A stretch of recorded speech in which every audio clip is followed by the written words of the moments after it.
How is culture shaping Christian counseling?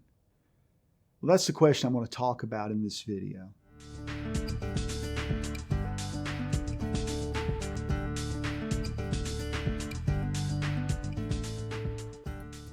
Hello, this is Dr. Todd, and I've been giving some thought recently to how the current shifts in the cultural tides have changed how biblical counseling or Christian counseling in general has been working or has been going. And what I've discovered is it seems to me that there are three basic responses to the current cultural climate. Now, this is different than the approaches to Christian counseling.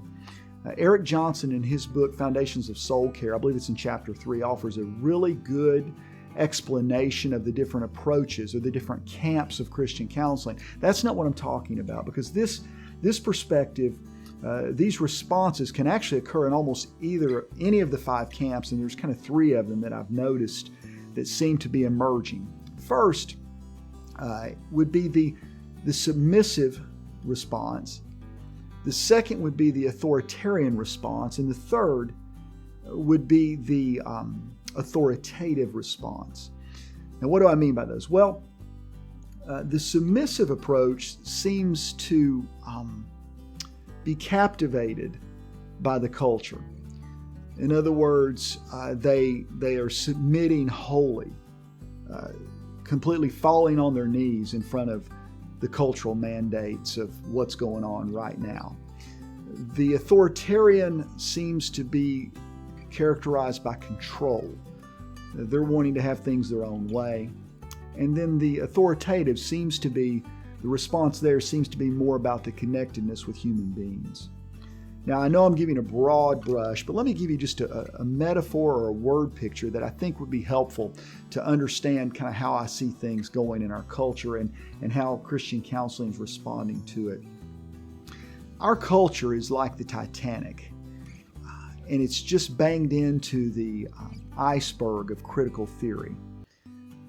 The siren is sounded, the ship is going down, and then there are three responses. And so when we go back to the submissive response, those counselors find themselves drowning in a sea of wokeness, and they spend their time flailing around by virtue signaling everywhere. The problem is that's not going to get you anywhere.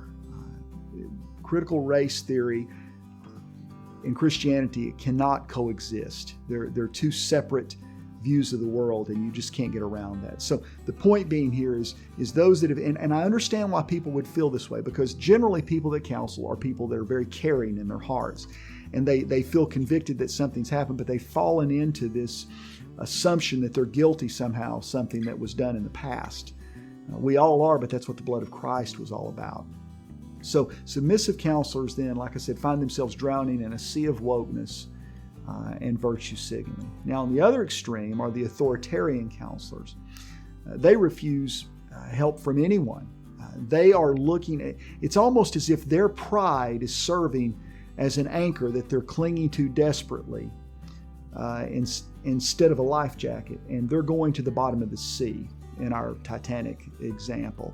And they're proud of the stand they're making, but they're not really helping anyone. It's almost like they refuse to engage the culture on any level whatsoever. And I understand the desire to do that, because whenever you're confronted with things that don't make any sense from a Christian perspective, defensiveness would be the reasonable response, it would seem, but it's not helping anyone. And then that brings us to what I would call the authoritative counselors.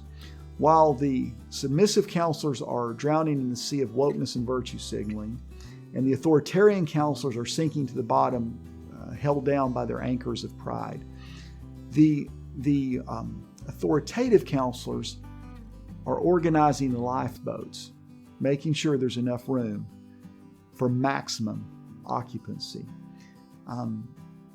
They're looking at the culture, and what they're saying is look, right now life is hard. We are We are sojourners in a foreign land. And what I mean by that is as Christians, we are occupying a post-Christian world. And we need each other. It does us no good to capitulate to the secular demands of our secular overlords. It's also unhealthy to sequester ourselves from society. Instead, we need to lead. We're facing a bad situation in our current culture, and it's time as Christian counselors for us to act. We need to be the authoritative counselors that Christ has called us to be. And we need to take every thought captive to the obedience of Christ. Now, by leading this way, we'll bear fruit and ultimately glorify God. So you have three choices, counseling friends of mine. You can drown one of two ways. You can either drown in a sea of wokeness and virtue signaling. You can sink to the bottom by holding on to your own pride. Or you can make room on the lifeboat so that we can help drowning people. The choice is yours. Which one will it be? Well, I hope that this video has been helpful. If you like the work I'm doing here, please feel free to subscribe and hit that notification bell so you won't miss any of these videos. God bless. I look forward to seeing you on the next video.